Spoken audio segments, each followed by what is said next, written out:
ఓం శ్రీ గురుభ్యో నమః. హరి ఓం. అహం కాశీ గమిష్యామి తత్రైవ నివసామ్యహం.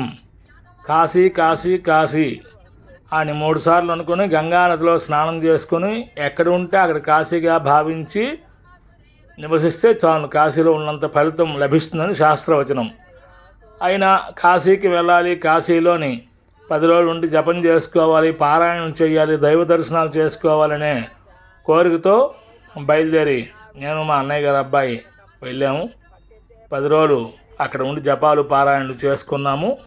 అదే సమయంలో మేనల్లుడు అలాగే బాబులు అక్కడికి వచ్చారు. మృత్యుంజయ హోమాలు పారాయణ చేయడానికి వచ్చి నాకు కూడా రమ్మన్నారు. నేను బయలుదేరి అక్కడికి వెళ్ళాను. అక్కడి నుండి అందరం కలిపి మృత్యుంజయ దేవాలయానికి వెళ్ళాము. ఆ మహామృత్యుంజయ దేవాలయంలోని పారాయణం చేసాం, అలాగే అభిషేకాలు చేసాం. మేము చేసిన సమయంలోనే విదేశీయులు కూడా వచ్చారు. హారతులు అవన్నీ ఇచ్చి వారితో పాటు మేము కూడా ఆ పారాయణలు అవి చేసి ఆనందించాం. తర్వాత మహామృత్యుంజయ దేవాలయంలో మేమందరం కూర్చొని మాకు అవకాశం ఇచ్చారు. మహామృత్యుంజయ హోమం అనేది మేము సంపూర్ణంగా అక్కడ కూర్చొని సామాగ్రి తెప్పించుకొని మహామృత్యుంజయ హోమం అనేది చేసుకున్నాము. చేసుకున్న తర్వాత అక్కడి నుంచి బయలుదేరి దగ్గరలోని ధన్వంతరి కూపం అనేది ఉంది. ఆ ధన్వంతరి కూపంలో నీళ్ళు తాగినట్టయితే ఆరోగ్యం లభిస్తుందని చెప్పి అందరూ కూడా అక్కడ ఆ ధన్వంతరి కూపంలో ఉండే నీళ్లు ప్రతి ఒక్కరు కూడా అక్కడ ఇస్తుంటే తాగుతున్నారు.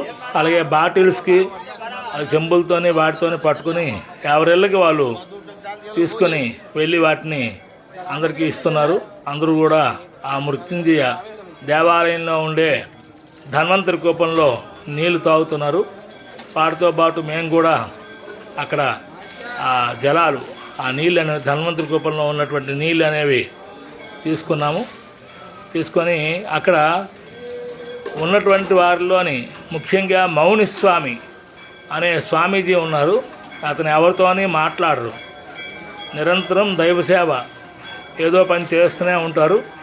ప్రతి దేవాలయానికి వెళ్ళడం, దైవ దర్శనం చేసుకోవడం, అక్కడ ఉన్న భక్తులకి అనుగ్రహించడం అతని పని.